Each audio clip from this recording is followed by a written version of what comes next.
Good morning, it's me Preeti Kaushik और आज हम करेंगे according to practicality fourth part periodic audit. Actual में पीरियोडिकल ऑडिट होता क्या है? पीरियोडिकल ऑडिट या फिर ये कह लें फाइनल ऑडिट या फिर हम कहेंगे बैलेंस शीट ऑडिट। अब इसकी नाम है final audit and balance sheet audit. Periodical audit का मतलब ही क्या होता है? देखो, पीरियोडिकल ऑडिट नाम से ही क्लियर हो रहा है कि पीरियोडिकली ऑडिट हो रहा है।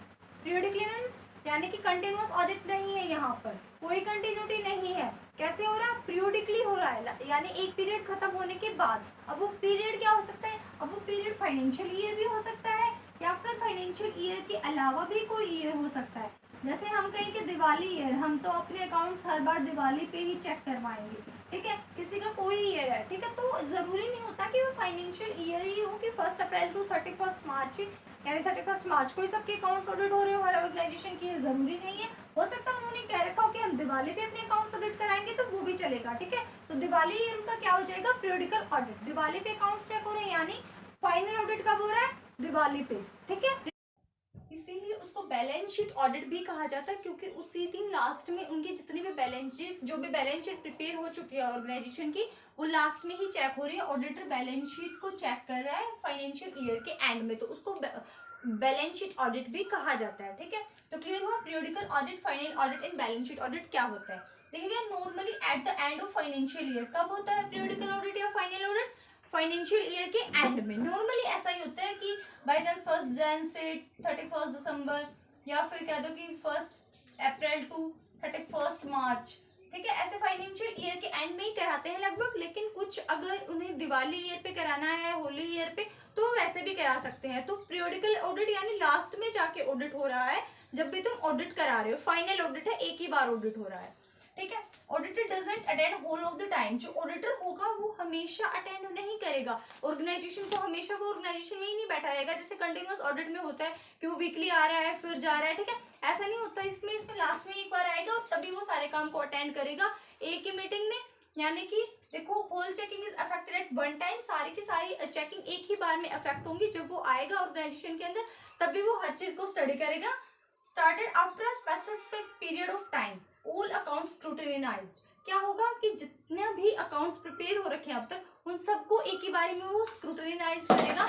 जितने भी अकाउंट्स अब तक तुमने प्रिपेयर कर चुके हो, एक स्पेसिफाइड पीरियड गुजर चुका है उन अकाउंट्स को प्रिपेयर किए हुए, चाहे 1 साल हुआ है या फिर तुमने जितने भी टाइम पीरियड के बाद कराने थे, वो एक टाइम पीरियड हो चुका है कंप्लीट। उसके बाद ऑडिटर आया है और वो फाइनल ऑडिट करके जाएगा, ठीक है। तो क्या होगा, एक अफेक्ट वन टाइम पे ही सारे अकाउंट्स अफेक्ट होंगे, उसी टाइम सारे अकाउंट्स चेक हो रहे हैं। फाइनल ऑडिट लास्ट में होता है फाइनेंशियल ईयर के एंड में। तो क्लियर हुआ periodical audit, final audit and balance sheet. हाँ जी, तो अब तक हमने पढ़ा कि पीरियोडिकल ऑडिट क्या होता है, ठीक है। अब हम पढ़ेंगे कि इसकी सुटेबिलिटी कहाँ कहाँ पे है, यानी कहाँ कहाँ पे प्रैक्टिकली अप्लाई हो सकता है, कहाँ पे इसको चाहिए कि हमें किस ऑर्गेनाइजेशन में जो है ये पीरियोडिकल ऑडिट, फाइनल ऑडिट सही सूट करता है, ठीक है। कहाँ पे इसकी सुटेबिलिटी है वो हम आज स्टडी करेंगे। दैन उसके बाद इसके एडवांटेजेस क्या है पीरियोडिकल ऑडिट की, वो हम पढ़ेंगे। तो सबसे पहले आता है कि बिजनेस इज स्मॉल।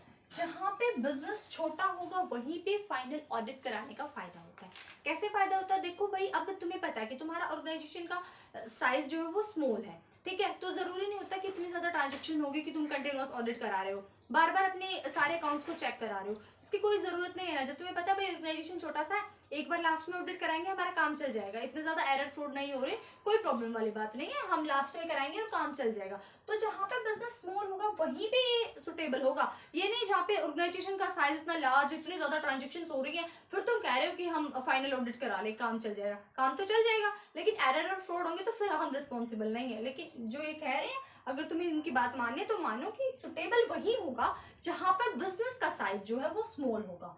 देन उसके बाद interim accounts not required. Interim मतलब मिड में, जैसे फाइनेंशियल ईयर है, एक फाइनेंशियल ईयर है, तो जैसे 1 जन टू 31 मार्च तक का, 1 जन टू 31 दिसंबर तक का ईयर है, ठीक है। तो अगर तुम्हें 1 जन से 31 दिसंबर, यहाँ पे बीच में कहीं तुम्हें अपने अकाउंट्स जो नहीं चाहिए या फिर स्टेटमेंट्स नहीं चाहिए कि भाई ऑडिट करी हुई मिल जाए, इंटरिम अकाउंट्स तुम्हें नहीं लेने हैं, तो फिर ठीक है, लास्ट में करा लेना ऑडिट, ठीक है। तो ये ठीक है। फिर उसके बाद इंटरनल चेकिंग सिस्टम सेटिस्फैक्टरी। अब तुम्हें पता है भाई तुम्हारा इंटरनल चेक सिस्टम है ना बहुत अच्छा है, ठीक है। इंटरनली वो अच्छा स्टाफ मेंबर्स जो है एक दूसरे को कोऑपरेट कर रहे हैं, एक का काम दूसरा चेक कर रहा है, दूसरे का काम तीसरा चेक कर रहा है, ठीक है। तो इंटरनली चेक सिस्टम में तुम सेटिस्फाई हो कि भाई सारा कोई एरर फ्रॉड नहीं होगा, हमें पता चल जाता अगर कुछ रहता।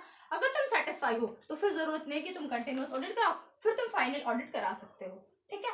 देन उसके बाद final accounts are not required at short notice. अगर फाइनल अकाउंट्स जो है वो रिक्वायर्ड तो है, लेकिन ये जरूरी नहीं कि भाई एक शॉर्ट नोटिस दिया और तुमने चाहिए उसी वक्त। अगर ऐसा नहीं है तो तुम फाइनल ऑडिट करा लेना आराम से, जब फाइनल अकाउंट्स तुम्हारे प्रिपेयर हो जाए तब उनको सबमिट करा देना, ठीक है, तब उनका ऑडिट करा लेना। कोई जरूरी नहीं है कि अगर तुम्हें शॉर्ट नोटिस रिक्वायर्ड नहीं है तो फिर जरूरी नहीं है कि तुम कंटिन्यूअस ऑडिट कराओ, फिर तुम पीरियोडिकल ऑडिट करा सकते हो अगर final accounts are not required at short notice, okay. Then उसके बाद हम कर रहे हैं कि एडवांटेजेस क्या होती हैं। देखो पीरियोडिकल ऑडिट फाइनल ऑडिट हमारे दिमाग में समझ आ गया हमें कि होता क्या है, एक्चुअल में इसका मतलब क्या है। अब हम कहते हैं भाई इससे अगर हम ये करा लेते हैं तो इससे क्या बेनिफिट होंगे, क्या एडवांटेजेस होंगे पीरियोडिकल ऑडिट की, वो हम अब बताते हैं। सबसे first one is no alteration of figures. जैसे फिगर्स जो हमने एक बार चेक कर ले उनमें कोई अल्टरेशन नहीं हो सकता। कैसे नहीं हो सकता भाई, देखो जब हमारा कंटिन्यूअस ऑडिट था तो इसके अंदर क्या होता था कि वीकली हम अकाउंट्स को ऑडिट करा रहे हैं, एक वीक में हमने अकाउंट्स को ऑडिट कराया, फिर बुक्स को बंद करके रख दिया। जैसे ही हमने अकाउंट्स को ऑडिट कराया और बुक्स को क्लोज करके रख दिया तो बाद में एम्प्लॉयज ने, मैनेजर्स ने अकाउंट्स को मैनिपुलेट कर दिया, वहां पे छेड़खानी कर दी, या फिर कुछ उनको जहां पे लग रहा था वहां पे उन्होंने उनको स्टेटमेंट्स को इरेज कर दिया, या फिर जहां पे उनको अल्टरेशन करना था फिगर्स में उन्होंने कर दिया। लेकिन फाइनल ऑडिट जब होगा तो पॉसिबल ही नहीं होता है ना, क्यों भाई, तुम कर लो, तुमने जितना फ्रॉड करना कर लो, तुमने जितना मिस्टेक्स करनी है स्टेटमेंट्स में, लास्ट में जब ऑडिट होगा ना तो ऑडिटर को सब पता चल जाना है, तो फिर क्या होगा, तो फिगर्स में अल्टरेशन हो ही नहीं सकता। Next is saving of time.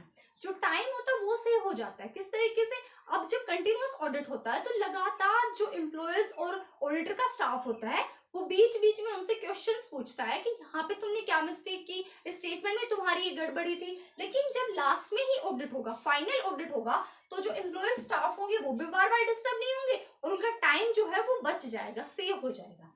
Then उसके बाद कंटिन्यूटी ऑफ वर्क। जो काम होता है वो कंटिन्यू चलता रहता है, कोई जरूरत नहीं होती ना बीच बीच में काम को रोकने की। कंटिन्यूअस ऑडिट है नहीं, फाइनल ऑडिट है, आराम से जब लास्ट में ऑडिट होगा एक बार तब जाके तुम अपने काम को, थोड़ी डिस्टर्बेंस होगी या तुम्हें अपने अकाउंट्स वगैरह चेक कराने पड़ेंगे, तो अकाउंट्स में लगातार जो काम चल रहा है उसमें कंटिन्यूटी बनी रहती है। देन उसके बाद no relation establish between employees. जो एम्प्लॉयज और ऑडिटर स्टाफ होता है, जैसे ऑडिटर का भी स्टाफ होता है ना कुछ, जो एक ऑर्गेनाइजेशन में जाके चेकिंग कर रहा है, ठीक है, तो ऑडिटर के अंदर बहुत सारे वर्कर्स काम कर रहे होते हैं और ऑर्गेनाइजेशन के अंदर भी बहुत सारे एम्प्लॉयज हैं।